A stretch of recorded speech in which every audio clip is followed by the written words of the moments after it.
Russian opposition leader Aleksei Navalny had to be wheeled by paramedics into an ambulance on the tarmac of Omsk Airport.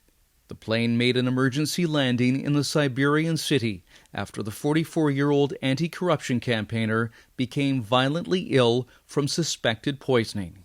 He's said to be in a coma. Состояние его тяжелое.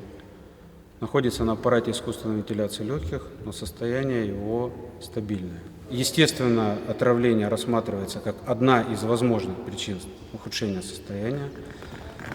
Navalny had boarded a flight in the city of Tomsk on August 20th to fly back to Moscow. His spokeswoman, Kira Yermish, said there are suspicions there was poison in a cup of tea Navalny had bought at the airport. Кто сажает людей? Кто сажает людей, чтобы красть? Throughout the last decade, Navalny drew tens of thousands to his political rallies, including many young people disillusioned with widespread corruption in their country and President Vladimir Putin's 20 years in power. Navalny is considered Russia's most prominent political opposition figure. Focusing on Russia's oligarchs and political elite, the efforts of Navalny and his team to expose corruption at the highest levels made him a target.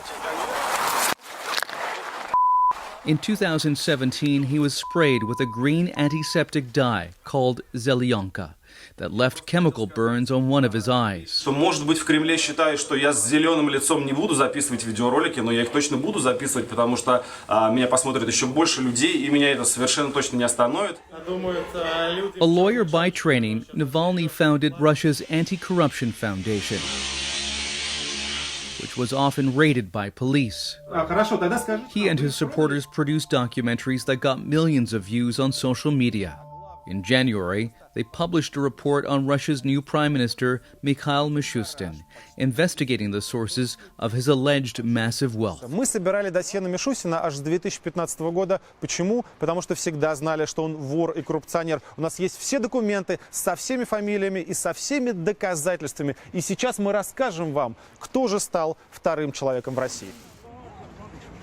Navalny has been jailed more than 10 times and spent more than 100 days in custody since 2011.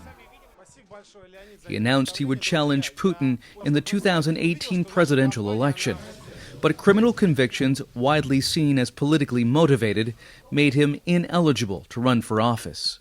Навальный организовал совершение преступлений и руководил исполнением растраты, то есть хищением чужого имущества. Navalny said charges in a 2017 case that he embezzled funds from a forestry company were fabricated. Navalny mounted a strong but unsuccessful campaign for Moscow mayor in 2013 and was barred from making a second attempt.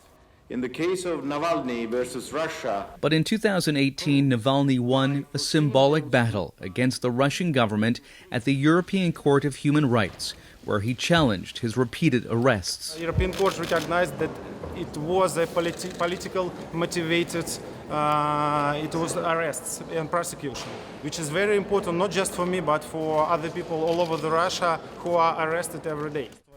Despite the personal risks, Aleksei Navalny fought relentlessly against fraud and injustice that he said reached the highest levels of the Kremlin. Now he's in perhaps the biggest battle of all, fighting for his own life.